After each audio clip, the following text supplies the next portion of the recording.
aggression. So sinasabi ko sa inyo to normalize it. Kasi diyan nagsisimula yung mga bagay na hindi natin nakokontrol. Katulad ng minsan yung mga bata na rape na pala, hindi natin alam. So we have to debunk the stigma. Alright, next, chapters 2. May tanong kayo? Medyo mahaba to, visit.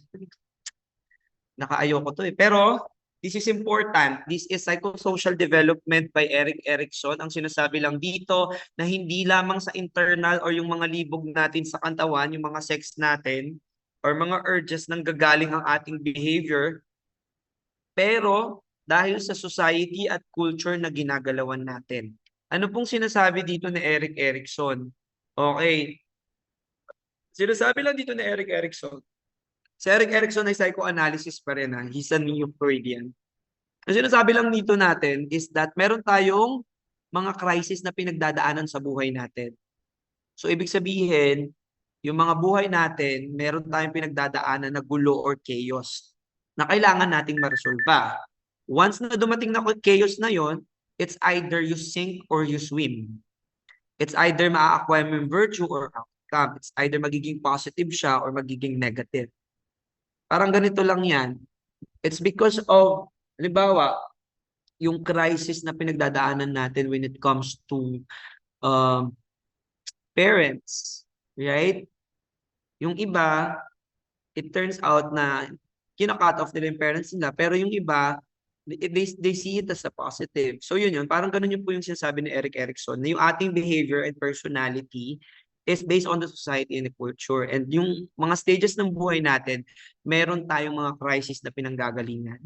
Tapos may mga na-acquire tayo dong skills or like mga some sort of traits kapag nare-resolve natin yon. And number 1 is yung tinatawag trust versus mistrust. This is 1 years old. Ibig sabihin, wala tayo ditong muwang pa. Wala tayong muwang. Tayo ay mga baby. Kaya nga, di ba yung mga baby kapag nilayo mo sa mga magulang nila umiiyak, I want mama, right? Parang ganon.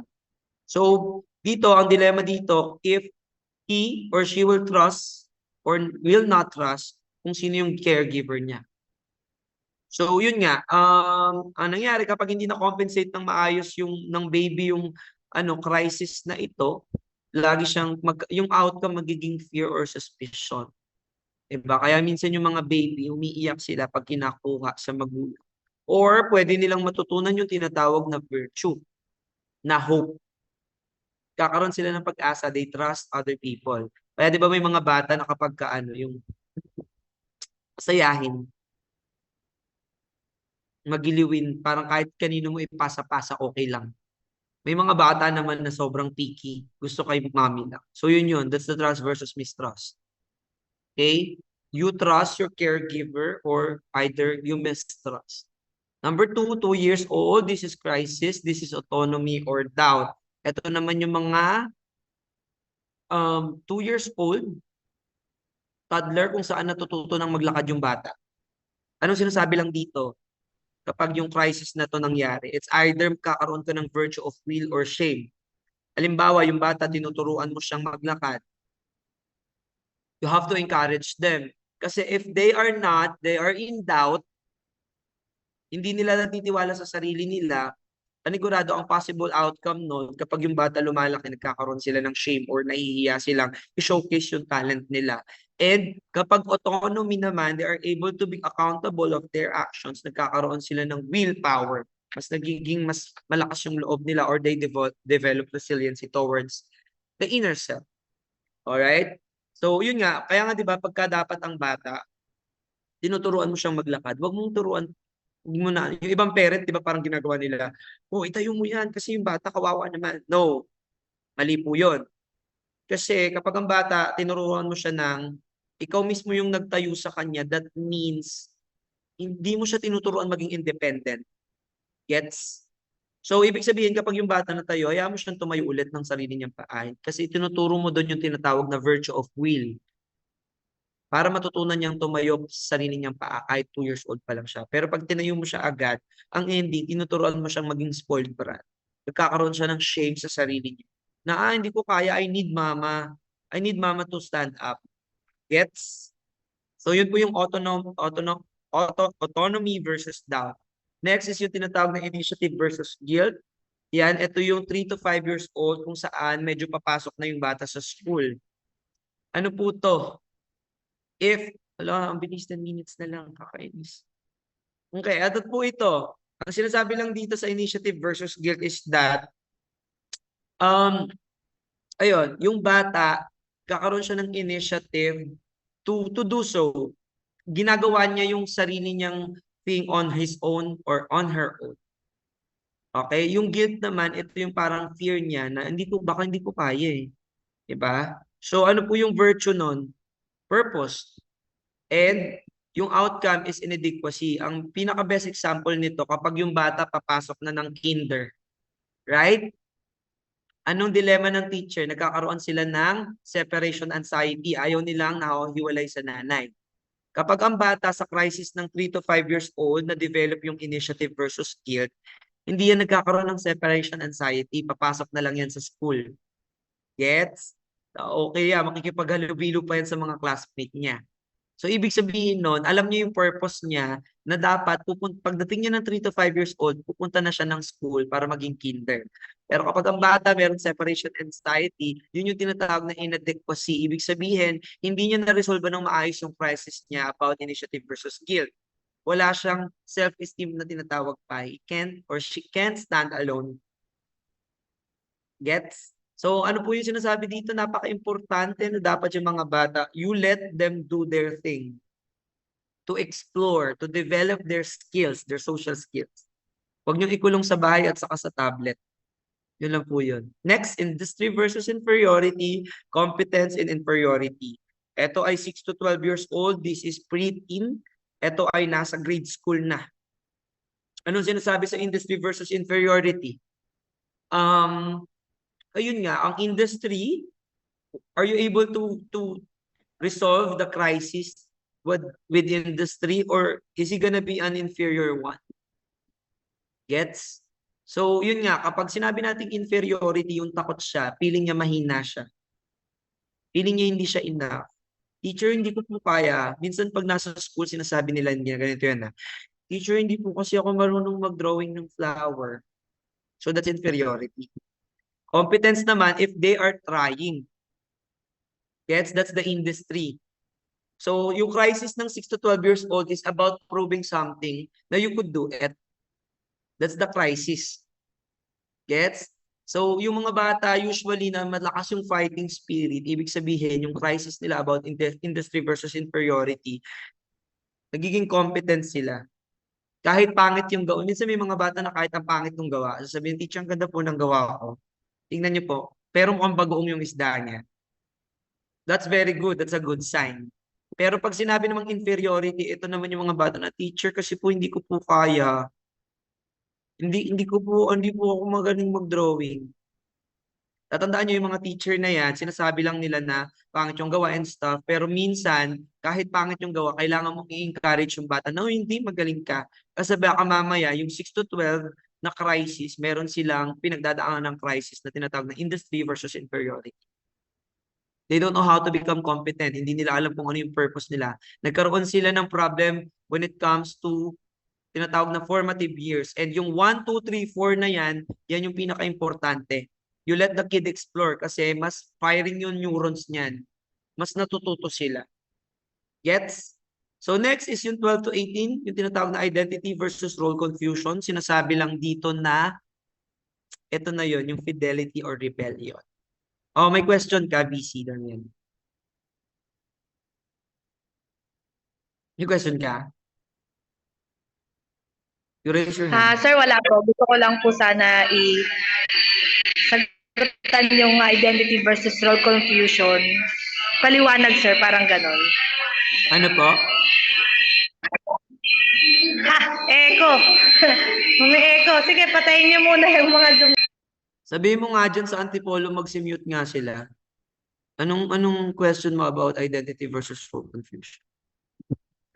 Sir, dito sa identity versus role confusion, sir, dyan papasok yung pagiging nagkakaroon ng bakla, sir, yung lalaki na gusto maging babae and babae gusto maging lalaki. And sa identity nila yon. And sa role confusion, sir, doon na yung tama ba to? Ito ba gagawin ko? Matatanggap ba ako? Kaya doon, sir, papasok Yes. yung outcome na rebellion yung isang bata o isang tao kasi merong mga tao na hindi kaya silang tanggapin pero yun yung gusto nilang gawin. Yun po. Yes, very good. Very good ka dyan. Correct ka dyan. Ito kasi yan, yung identity versus role confusion, napaka-crucial ng stage na yan. Kaya tayo meron tinatawag na guidance and counseling para alam natin kung paano i-re-repat yung pathway na ginagalawan nila. Kasi itong 12 to 18 years old, ito yung crisis na napakahirap. Itong age na to, ito yung tinatawag na hinahanap nila yung sense of yung purpose nila in life. So dito sa 12 to 18, they are trying to build their identity. So sinasabi lang dito na if they are able to know themselves, they are aware, they are conscious about themselves, nagkakaroon ng tinatawag na fidelity. If they know their identity, if they know what's their purpose, nagkakaroon sila ng fidelity or tinatawag na they are competent enough to face the life. Right? And pero kapag yung tao naman, yung 12 to 18 years old, nagkakaroon tinatawag na role confusion, hindi niya alam kung ano yung purpose niya sa life. Doon papasok yung tinatawag na rebellion. Kaya di ba may mga nagda-drugs, di ba? Pumapasok sa mga, some sort of shenanigans sa pag-teenager sila. It's because they are confused. So again, tama din yung sinabi ng classmate ninyo when it comes to identity. Minsan, yung mga bakla na yan at saka yung mga tomboy, they are trying to explore well. Sometimes, nakukonfuse sila, are they really a girl or a boy? So sometimes yun nga, nagkakaroon ng some sort of rebellion. Kapag hindi nila naiaayos hindi nila nare-resolve ng maayos yung crisis nila. Okay? So yan, kaya nga 'di ba napaka-prone po ng mga bakla at saka tomboy when it comes to depression. It's because of that. They are always confused on the latter stages of their life. Kaya nga 'di ba, yung iba sinusulong yung tinatawag na Soji Bill. Ang Soji Bill po ay hindi para sa mga bakla at tomboy. Para rin po yun sa mga straight. To protect, to guide someone's identity, expression, and orientation. Okay? So yun lang po, just a chunk of information. And bakit po kasi importante itong tinatawag na identity versus role confusion when it comes to developing the fidelity? Kasi dito nag-i-start na malalaman mo yung awareness mo about your unconscious. Okay? If you are conscious to your upbringing, hindi ka magiging toxic na tao. You know your identity, you know yourself so much, you know your boundaries. Kaya napaka-crucial ng 12 to 18. Okay? So yeah, yun po yun. And next is yung 18 to 40, intimacy versus isolation. Ito na po yung teenage, adulthood na po ito. Ibig sabihin, natututo na tayo ditong magmahal. Yes. Dito naghahanap na tayo ng babe time. Naghahanap na tayo ng intimacy. So ibig sabihin, kung wala kang intimacy, wala kang ganong hindi mo nararamdaman yung tinatawag na childhood lover, feeling mo isolated ka. Yun yung outcome. Kaya di ba may mga adulthood, yung mga 18, 19, 20, lagi silang nag-run. Ako nga single since birthday. Walang nagmamahal sa akin. So we're asking now from the intimacy of other people. So if not, we'll become isolated. Yung intimacy kasi it's the connection of the heart to other people. Okay, that's a crisis. So kapag nagkaroon na tayo ng 80 to 40, kaya nga di ba yung iba nape-pressure na mag-aasawa na ba ako? Kailangan ko na makapag-asawa. Okay? So, ayun. 1 minute na lang pero we still need, kailangan pa natin ng 15 minutes kasi hanggang 10 pa tayo. I-send ko sa inyo yung link dito. Lipat tayong Google Meets.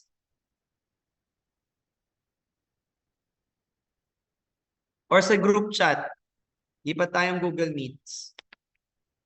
Tatapusin ko na ito ngayon para wala na akong problema sa inyo.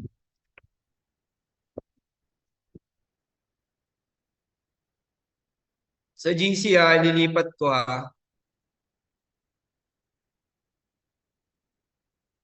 i-end ko muna to. Kasi hindi pa tayo tapos.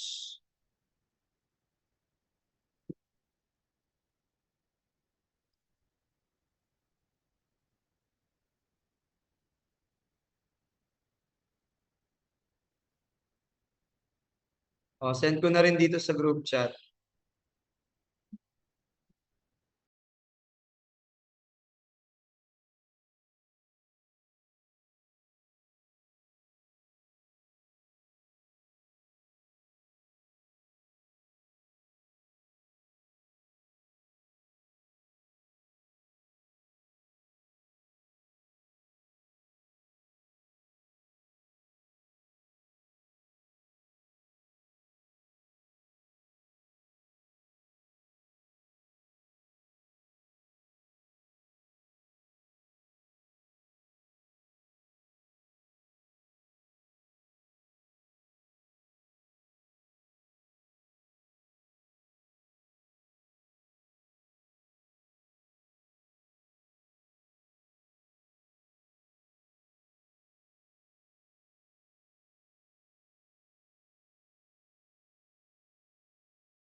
Diba? Ang sabi sa identity versus role confusion, bago ka pumasok ng intimacy versus isolation, dapat you know yourself first. You know your identity. You know what's your role in society.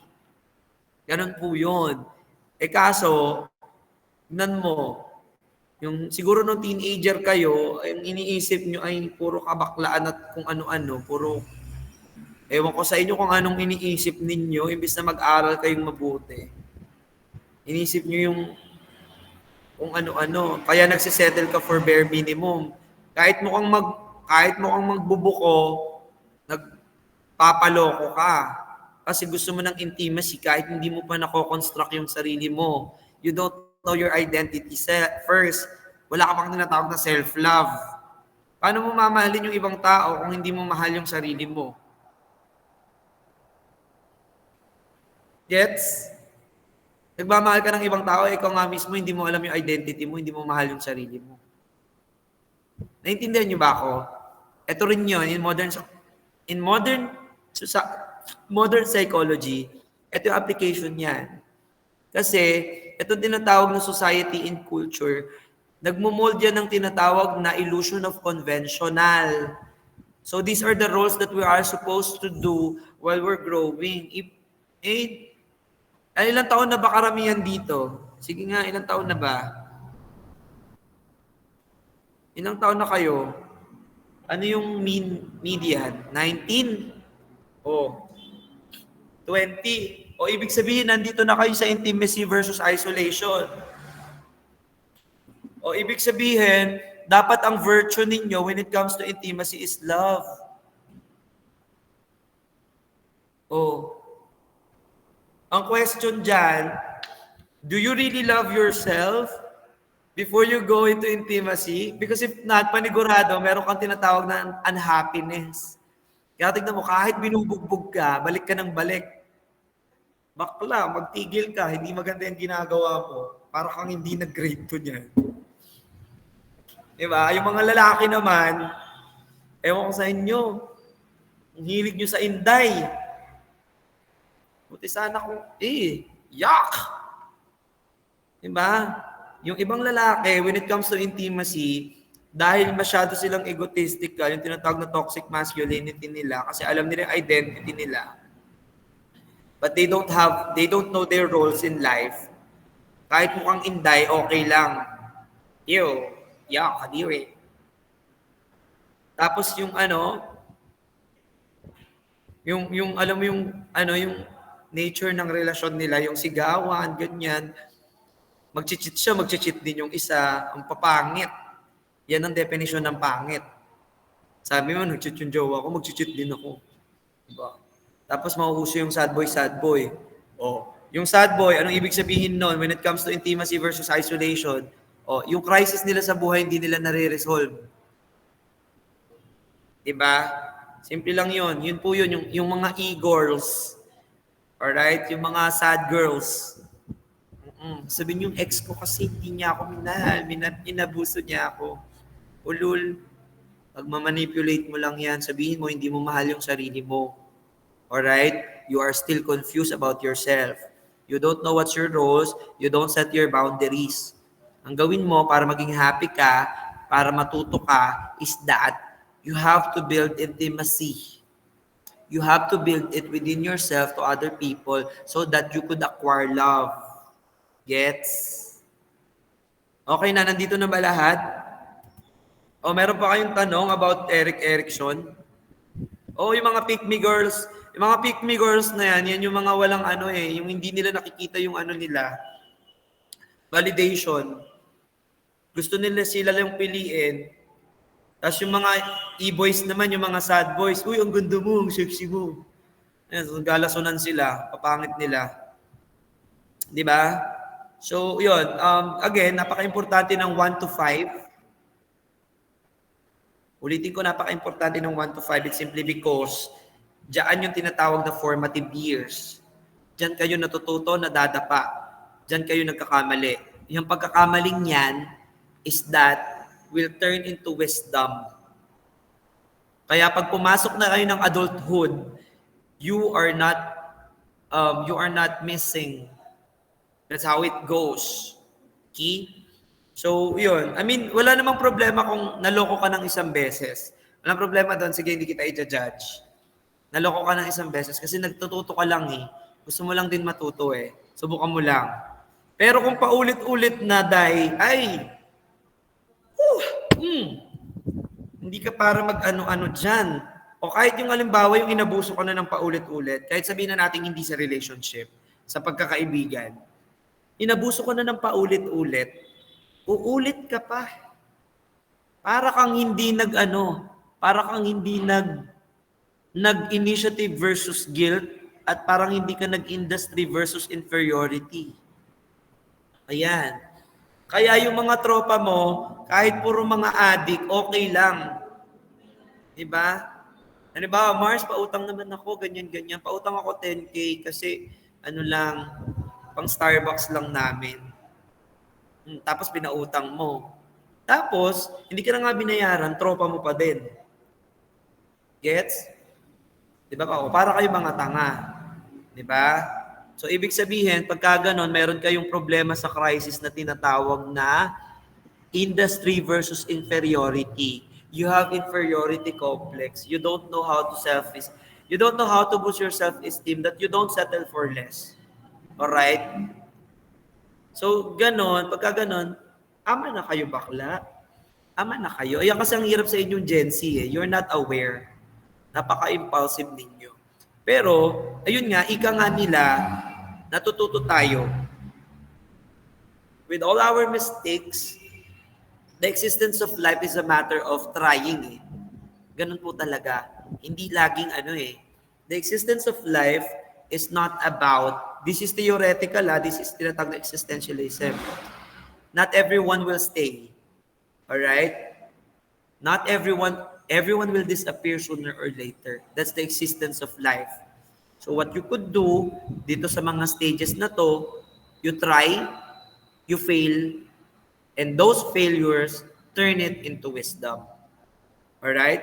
Pero kung hindi siya nagiging wisdom, paulit-ulit ka, nagkakamali ka, yung pagkakamali mo, inuulit mo pa, ang tawag sa'yo, tanga. Hindi ka natututo. Diba? Deserve. Tapos, pagka ganyan, wag mong pagbibintangan na yan. Yung mga tao, ito yan yung unhappiness dyan, makikita mo dito sa isolation versus intimacy. Yung rant nila sa Facebook, lahat ng mga lalaki manluloko. Lahat ng mga babae manluloko. Ganyan yung mga rant nila. Diyos ko Lord. Paano? Tatanga-tanga ka. Paulit-ulit ka ng tinatarantado, balik ka pa ng balik. Tapos sasabihin mo, kasi sir, ang pogi po kasi ang sarap at saka may abs. Ay, tanga. Hala siya. Hindi siya nag-aral ng Erik Erikson. Hindi siya nag-psychosocial development. Para siyang ewan ko dyan. So yan. Next, generativity versus stagnation. Ito na kasi yung tinatawag na adult talaga. Ito yung mga matatanda na old stage na to.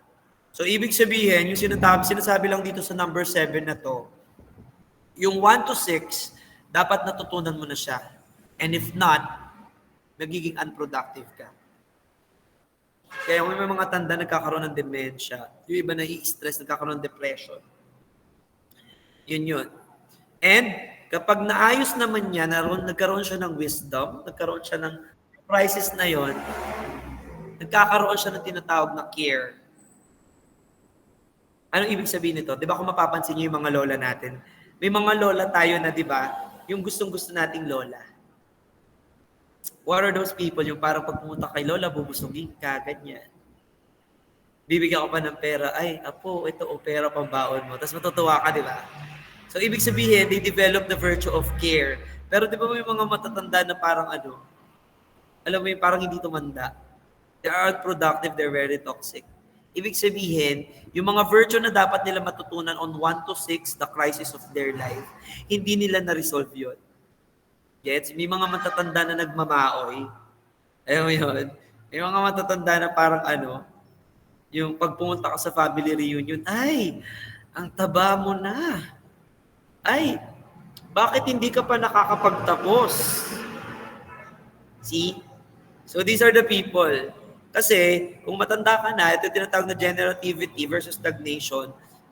You care for other people, pero kapag nakastagnant ka nga, ibig sabihin until now, you are still developing, you are being unproductive, you're stagnant, you don't have contribution to life yet. Hindi ka natuto sa buhay. Yun lang po yun. So do you have any more questions about psychosocial development?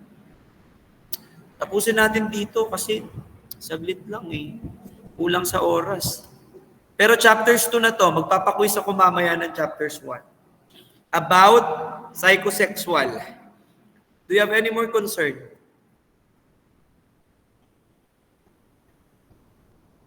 Bago matapos. Basa tayo sa backstage. Sabi sa backstage,